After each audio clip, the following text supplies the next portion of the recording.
नमस्कार दोस्तों, मेरे चैनल में आपका स्वागत है। आज हम बात करेंगे मेकअप के उन टिप्स और ट्रिक्स की जो एक प्रोफेशनल मेकअप आर्टिस्ट अपने मेकअप में अप्लाई करता है। इससे ना ही आपका मेकअप फ्लॉलेस लगता है, बल्कि एक स्मूथ एप्लीकेशन आती है और मेकअप लंबे समय तक आपके फेस पे टिका रहता है। तो चलिए बिना डिले किए आज हम शुरू करते हैं ये वीडियो।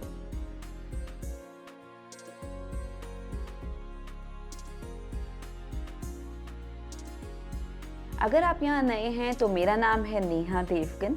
मैं एक ब्राइडल मेकअप आर्टिस्ट हूँ। इंडिया और कनाडा दोनों में ब्राइडल मेकअप्स करती हूँ और मैं यहाँ आती हूँ आपसे कुछ मेकअप और लाइफस्टाइल की बातें करने।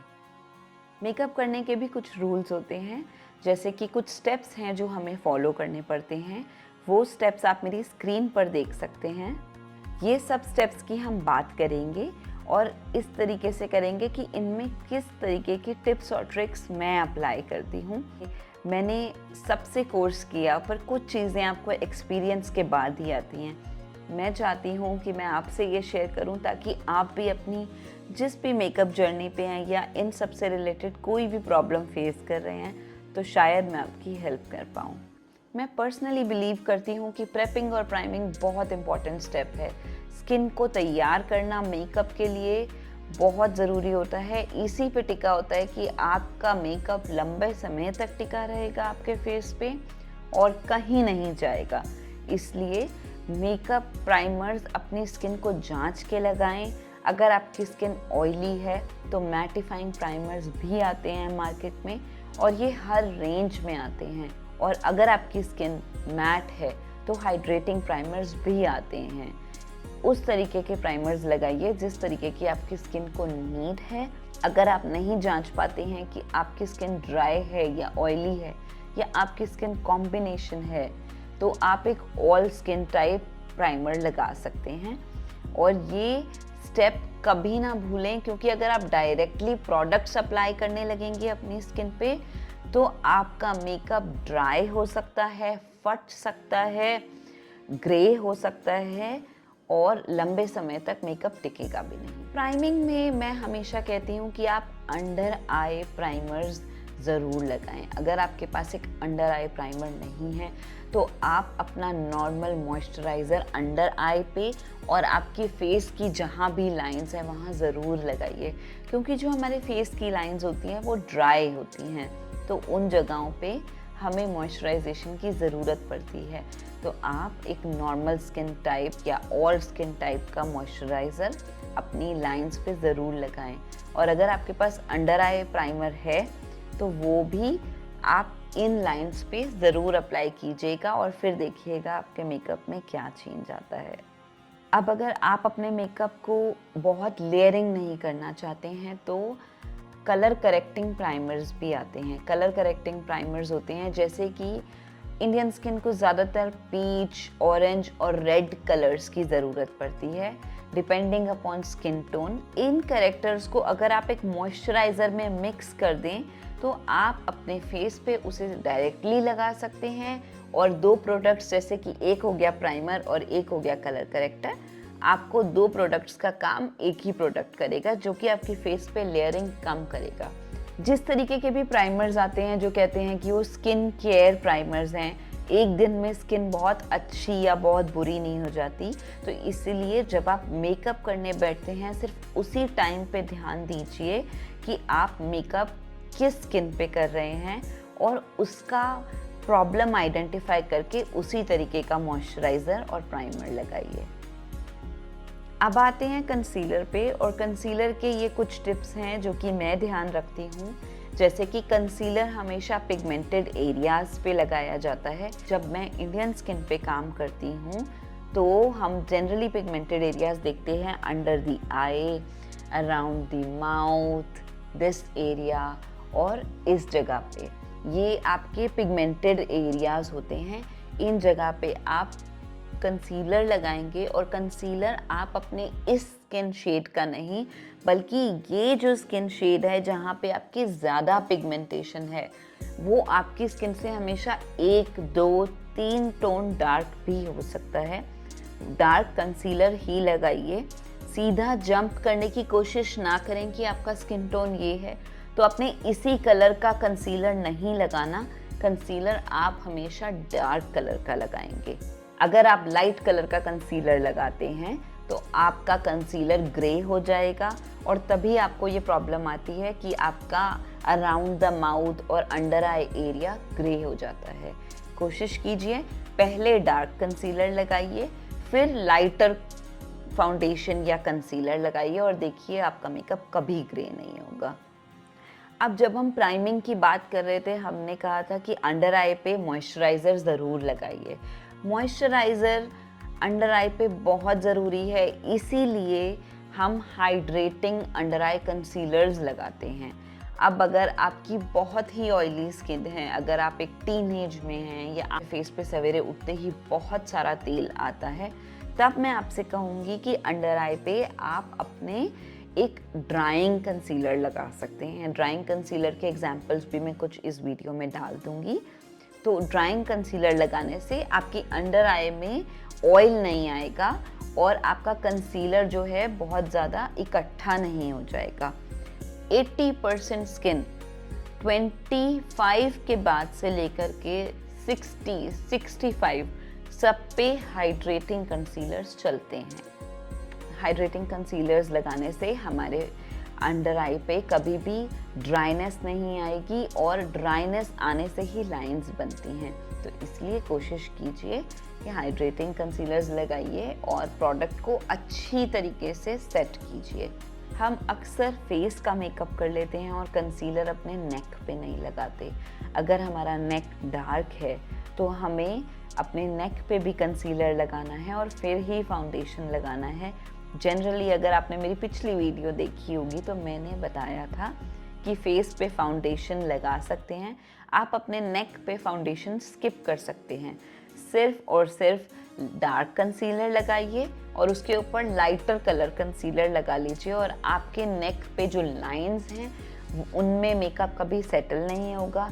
मेकअप की लेयर हमेशा पतली रहेगी और makeup on the neck also natural लगेगा। और नेक अगर डार्क है तो बहुत डार्क नहीं दिखेगा, ऐसा नहीं लगेगा कि फेस किसी और रंग का है और नेक किसी और रंग का।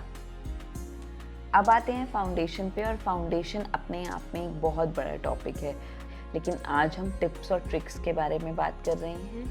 तो हम बात करते हैं कि फाउंडेशन को किस तरीके से सेट करें, उन किन टिप्स को अप्लाई करें जिससे कि हमारा फाउंडेशन अच्छी तरीके से हमारे फेस पे अप्लाई हो सके। इजी फाउंडेशन अप्लाई करने के लिए आप मेरी ये वीडियो देख सकते हैं। इसमें मैंने अच्छे तरीके से बिना टूल्स के फाउंडेशन अपने फेस पे किस तरीके से लगाते हैं ये दिखाया है। जब हम फाउंडेशन की बात करते हैं तो ये ही हमारी मेकअप की गेम चेंज करता है। या तो आप एक नेचुरल मेकअप आर्टिस्ट हैं ना, नेचुरल का मतलब सबके लिए अलग अलग है, तो आप मेरी बात को सिर्फ इस तरीके से समझें कि मेरे लिए नेचुरल का मतलब है कि आपके फेस पे मेकअप की कितनी पतली लेयर है, और मैं उसी में बिलीव करती हूँ कि मेकअप की लेयर सबसे पतली होनी चाहिए फेस पे। लेकिन हर किसी का स्किन टाइप अलग होता है, कभी कभी किसी के स्किन टोन पे या किसी की स्किन पे कोई टेक्सचर्स होते हैं, तब हमें मेकअप की लेयर थोड़ी मोटी भी रखनी पड़ती है। लेकिन आज हम नेचुरल मेकअप की बात करेंगे और फाउंडेशन अप्लाई कैसे करते हैं इसकी बात करेंगे। तो फाउंडेशन जब भी आप अप्लाई करने लगते हैं तो या तो आप अपने बैक ऑफ द हैंड पे फाउंडेशन लेते हैं या अपनी मिक्सिंग प्लेट पे फाउंडेशन लेते हैं। कभी भी डायरेक्टली फाउंडेशन अपने फेस पे ना अप्लाई करें। जब भी आप फाउंडेशन लगाओगे आप अपने फेस पे इस तरीके से डॉट्स बनाओगे।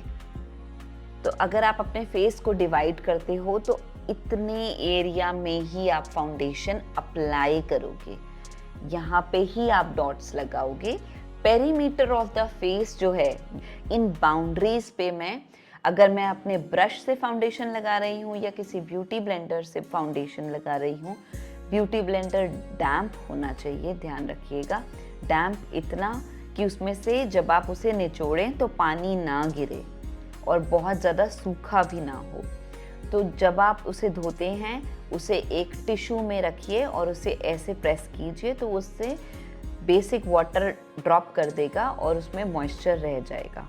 तो जब आप उससे अपने फाउंडेशन को अप्लाई करते हैं या अपने ब्रश से अप्लाई करते हैं तो उसे पहले यहाँ अप्लाई करेंगे। जो भी आपने डॉट्स लगाई हैं उन्हें मर्ज कीजिए।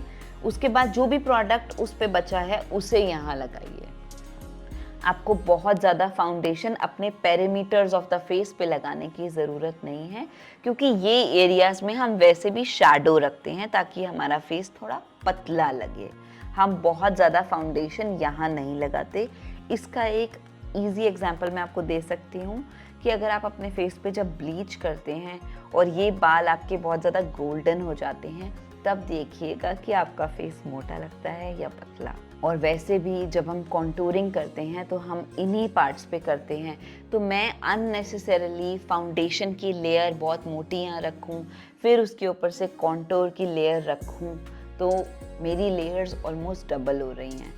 और जब भी आप फाउंडेशन नेचुरली अप्लाई करना चाहते हैं, तो मैं कभी भी फाउंडेशन इन एरियाज़ पे जहाँ पे मैं कंसीलर लगा रही हूँ, जैसे कि अंडर द आईज़ हो गया, इस एरिया पे हो गया, या इस एरिया पे हो गया, या मेरी फाइन लाइंस पे हो गया, इन एरिया पे मैं कभी फाउंडेशन नहीं लगाती, क्योंकि मैंने डार्क कंसीलर लगाया है। इसके बाद मैं सीधा लाइट कलर कंसीलर इस पे लगा लूँगी। मेरे को फाउंडेशन की इन एरियाज़ पे ज़रूरत नहीं है अप्लाई करने की। आप ये ट्रिक ज़रूर अप्लाई कीजिएगा और मुझे बताइएगा कि क्या फ़र्क देखा, एक मॉइस्चराइजेशन वाली और एक ये कंसीलर वाली। अगर आप लिक्विड ब्लश अप्लाई कर रहे हैं और लिक्विड हाइलाइटर अप्लाई कर रहे हैं, तो आप पाउडरिंग करने से पहले अप्लाई करेंगे उन्हें अपने फेस पे। ये ज़रूर ध्यान रखिएगा कि क्रीम प्रोडक्ट्स सारे पहले अप्लाई करके ख़त्म कर लें और उसके बाद आप अपने पाउडर प्रोडक्ट्स अप्लाई करना शुरू कीजिए। तो अब बात करते हैं फेस को सेट करने की। या तो मैं सेटिंग पाउडर से अपने फेस को सेट करूँगी या कॉम्पैक्ट यूज़ करूँगी। जब भी मैं कुछ भी यूज़ करूँगी अपने फेस पे लिक्विड के बाद, तो मैं मेक श्योर करूँगी कि मैं अपनी सारी लाइंस को ब्यूटी ब्लेंडर द्वारा एक बार दोबारा से ब्लेंड करूँगी। मैं कभी भी सीधा पाउडर नहीं रखूँगी, अदरवाइज़ जो भी प्रोडक्ट मेरा लाइंस में गया हुआ है वो वहीं सेट हो जाएगा जैसे ही आपने उसे पाउडर रखा। तो आप हमेशा अपने ब्यूटी ब्लेंडर से अंडर आइज़, आपकी फाइन लाइंस, आपका पूरा बेस अच्छे से ब्यूटी ब्लेंडर से सेट कर लें। उसके बाद आप अपना कॉम्पैक्ट या फिर अपना लूज़ पाउडर रखें। मैं अपना सेटिंग पाउडर एक मेकअप पफ की मदद से रखती हूँ। सबसे पहले मैं अपनी आई के अंडर की लाइंस ब्लेंड करती हूँ, उसके बाद मेकअप पफ यूज़ करती हूँ और जहाँ की भी लाइंस हैं उन्हें ब्यूटी ब्लेंडर से ब्लेंड करके फिर इस पफ से रखती हूँ। मैं मैक्सिमम कोशिश करती हूँ, अगर मैं लूज़ पाउडर यूज़ कर रही हूँ तो under the eyes, around the mouth, इस एरिया पे और यहाँ पे ही पाउडर रखूँगी। उसके बाद मैं एक ब्रश की मदद से, कुछ इस तरीके के ब्रश की मदद से जो कि थोड़ा बड़ा होगा, सर्कुलर मोशन में उसे अपने फेस से हटा दूंगी। और अगर मैं कोई कॉम्पैक्ट भी रखना चाहूँगी तो भी मैं अपनी लाइंस पहले ब्लेंड करूँगी, उसके बाद एक पाउडर कॉम्पैक्ट में इसे डिप करूँगी, ब्रश को डस्ट ऑफ करूँगी इस तरीके से और फिर उसे धीरे धीरे इस मोशन में रखूँगी। ठीक है। अगर आपका कॉम्पैक्ट थोड़ा हैवी है, थोड़ा मोटा कॉम्पैक्ट है, तो मैं फटाफट से उसे डस्ट ऑफ करके और सर्कुलर मोशंस में लाइट हैंडेड प्रेशर से उसे अपने फेस से डस्ट ऑफ कर दूंगी। बहुत ही लाइटली अप्लाई करूंगी। ये कॉम्पैक्ट्स ऐसे होते हैं जिधर रखा उधर ही सेटल हो जाते हैं आपके फेस पे, क्योंकि आपने अभी अभी फाउंडेशन किया है, आपका फेस गीला है, तो आप कोशिश कीजिए कि आप अपने फेस पे फटाफट काम कीजिए। अब बात करते हैं हाइलाइटिंग की। हाइलाइटिंग आप इस तरीके से करते हैं कि जब आप अपने फेस चार्ट्स को पढ़ते हैं, कई फेस शेप्स अलग होती हैं, उनमें हाइलाइटिंग अलग तरीके से की जाती है, पर एक बेसिक फेस शेप होती है जिसमें कि बोन्स ऑफ द फेस को हाईलाइट किया जाता है। जैसे कि ये हड्डी जब आप फील कर सकते हैं, इस हड्डी पे, यहाँ पे, यहाँ पे और यहाँ पे, टेम्पल्स ऑफ द फेस पे, इन जगह पे आप हाईलाइट करते हैं। लेकिन अगर इन जगह पे आपका कहीं भी टेक्सचर है, जैसे जब आप मेरे माथे को देखते हैं तो यहाँ पे ओपन पोर्स हैं, तो मैं यहाँ पे जब भी हाइलाइटर मुझे यहाँ रखना है, लेकिन मैं यहाँ नहीं रखती हूँ कभी भी कोई हाइलाइटिंग या चमकने वाला प्रोडक्ट मैं वहाँ नहीं आने देती जहाँ पे मेरे ओपन पोर्स हैं। जैसे कुछ लोगों के ओपन पोर्स होते हैं यहाँ पे, तो आप मेक श्योर करेंगे हाइलाइटर टेक्सचर वाली जगह पे ना आए, क्योंकि जब भी हाइलाइटर टेक्सचर वाली जगह पे आता है वो इस चीज़ को और उभार के दिखाता है। अब आप ये एरिया उभार के दिखाना चाहते हैं, पर क्या आप अपने ओपन पोर्स या टेक्सचर्स भी उभार के दिखाना चाहते हैं? इसलिए कोशिश कीजिए कि कोई भी शाइनी मटेरियल अपने ओपन पोर्स पे ना रखें। आजकल कुछ प्रोडक्ट्स आते हैं जैसे कि लिक्विड हाइलाइटर जो फाउंडेशन के पहले लगाया जाता है, जैसे कि कुछ ब्लशर्स में भी हाइलाइटर्स आते हैं जैसे जो शाइन करते हैं, वो भी कोशिश कीजिए उन जगह पे ना रखिए जहाँ पे आपके पोर्स हैं। वीडियो मैंने हिंदी में बनाई है तो हो सकता है कि थोड़ी अजीब हो या मैं थोड़ा धीरे बोल रही हूँ, तो आप इसे 1.5x पे ट्राई कर सकते हो कि शायद ये ठीक लगे आपको, क्योंकि हिंदी में बात करने में मुझे वर्ड्स सोचने पड़ते हैं कि मैं कितने अच्छे तरीके से आपको समझा पाऊँ कोई भी चीज़। जब हम बात करते हैं ब्लश की, तो मैंने आपको बताया कि लिक्विड ब्लश आप हमेशा पाउडरिंग से पहले रखेंगे अपने फेस पे। ब्लश की प्लेसमेंट आपकी हमेशा इस तरीके से होती है, यहाँ से। अब आप ब्लश की प्लेसमेंट डिपेंड करता है, अगर आप डब्ल्यू ब्लश बनाना चाहते हैं एक नेचुरल लुक के लिए, या आप नॉर्मल ब्लश रखना चाहते हैं इस तरीके का, तो ब्लश की प्लेसमेंट आप अपने ओकेजन के हिसाब से डिसाइड कीजिए। ऑल्सो ब्लश हमेशा एक नाइकी साइन में आता है। डिपेंड करता है कि ब्लश आप एक ब्राइड पे लगा रहे हो, या आप एक सनबर्न लुक कर रहे हो, या आप एक नेचुरल लुक कर रहे हो।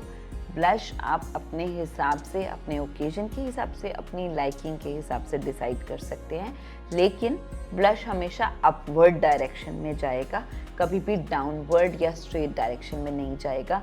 आप अपलिफ्टिंग इफेक्ट दीजिए और इसे ऊपर तक लेके जाइए। इसी तरीके से आपकी कॉन्टोर की प्लेसमेंट भी हमेशा अपवर्ड डायरेक्शन में रहेगी, जस्ट ब्लश के नीचे। बट कॉन्टोर को आप इस हिसाब से ही रखेंगे, आपकी नोज़ की इस लाइन से लेकर के ईयर के इस मिडिल भाग से नीचे कॉन्टोर कभी भी नहीं जाएगा।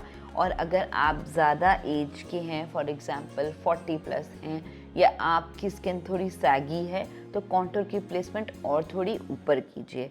मैं कोशिश करती हूँ कॉन्टोर की प्लेसमेंट इस तरीके से करने की। अगर आप एक बिगिनर हैं या आपको डर लगता है क्रीम प्रोडक्ट्स यूज़ करने में, आप सबसे पहले अपना प्रोडक्ट यहाँ रखो, चाहे आप ब्यूटी ब्लेंडर से रखो, ब्रश से रखो, फिंगर से रखो, सबसे पहले यहाँ रखो, ब्लेंड करते करते यहाँ लेके आओ। प्रोडक्ट पैचीनेस कम होगी, इंटेंसिटी जो है वो यहाँ ज़्यादा आएगी और यहाँ कम, जिससे कि आपका प्रोडक्ट एकदम से बहुत हार्श नहीं दिखेगा फेस पे। बात करते हैं लिप्स की। लिप्स में अटमोस्ट इम्पॉर्टेंट स्टेप है कि आपके लिप की ड्राई स्किन नहीं होनी चाहिए, अदरवाइज लिप पे छोटी छोटी स्किन उभरी हुई दिखती है। तो लिप को आप हमेशा तब प्राइम करेंगे जब आप अपना फेस प्राइम कर रहे हैं, यानी कि स्टेप 1 में अपनी वैसलीन में थोड़ा सा लिप प्लम्पर मिक्स कीजिए और फिर उसे एक क्यू टिप, जिसे कि हम ईयरबड भी कहते हैं, उसकी हेल्प से अपने लिप्स पे लगा लीजिए। जब तक आप लिपस्टिक वाले स्टेप पे पहुंचेंगे, किसी कॉटन पैड से आप रिमूव कीजिए और फिर लिपस्टिक एप्लीकेशन कीजिए। आपके लिप की सारी ड्राइनेस, सारी ड्राई स्किन निकल जाएगी तब तक। और अगर आपके लिप्स थोड़े डार्क कलर के हैं और आप चाहते हैं कि आप थोड़ी लाइट लिपस्टिक लगाएं, तो आप कोशिश कर सकते हैं कि आपका कंसीलर या फाउंडेशन आप अपने लिप्स पे लगाएं। ध्यान रखिएगा, ये सारे स्टेप्स करने से पहले जो आपने अपनी लिप बाम लगाई है उसे आप हमेशा रिमूव कीजिएगा पहले कॉटन पैड से, वरना अगर आपकी लिप बाम लगी रहेगी तो आपकी लिपस्टिक जो है वो कभी टिकेगी नहीं लिप पे और हमेशा मूव करेगी लिप से, स्पेशली जब आप क्रीम लिपस्टिक के साथ काम करोगे। लास्ट में मैं बात करना चाहूँगी आईज़ की। आईज़ को हम हमेशा ड्राई रखते हैं, दिस एरिया, लिड्स को बेसिकली, इसे हम हमेशा ड्राई रखते हैं। तो कोशिश कीजिए आप जब भी अपना मॉइस्चराइज़र लगाते हैं तो आप अपनी आईज़ के लिड्स के ऊपर ना लगाएं। अगर आप बहुत ज़्यादा ड्राई स्किन हैं तो आप जो भी मॉइस्चराइज़र लगा रहे हैं उसे भी what ever is left on your hand उसे अपनी आईज़ पे अप्लाई कर लीजिए। अदरवाइज़ कोशिश कीजिए कंसीलर लगा के पाउडर लगाइए, उन्हें ड्राई रखिए, और ड्राई नहीं रहेंगी तो आपका जो आई शैडो है वो बहुत मेसी हो सकता है और सारा आई में इधर उधर मूव कर सकता है और सारा आई मेकअप ख़राब हो जाएगा। तो ये थी मेरी आज की वीडियो। मुझे कमेंट्स में ज़रूर लिखिएगा कि आप क्या जानना चाहते हैं। अगर मैं इस वीडियो में कुछ मिस कर गई हूँ तो मैं आपके क्वेश्चन का आंसर ज़रूर करूँगी। प्लीज़ मेरे चैनल को शेयर, सब्सक्राइब, लाइक कीजिए सो दैट मैं आपके साथ इस तरीके का कंटेंट और शेयर कर पाऊँ। फिर मिलते हैं संडे की वीडियो में। मैं एक स्पेशल लुक करने वाली हूँ, तो अभी से सब्सक्राइब कर लो ताकि वो वीडियो आप मिस ना कर पाओ। करवा चौथ आ रहा है ना, हमें सबको रेडी होना है। तो मुझे कमेंट्स में लिखना कि आप किन प्रोडक्ट से चाहते हो कि मैं करवा चौथ मेकअप करूं। इंडियन अफोर्डेबल प्रोडक्ट्स या international luxury products. Bye, thank you so much for watching this video.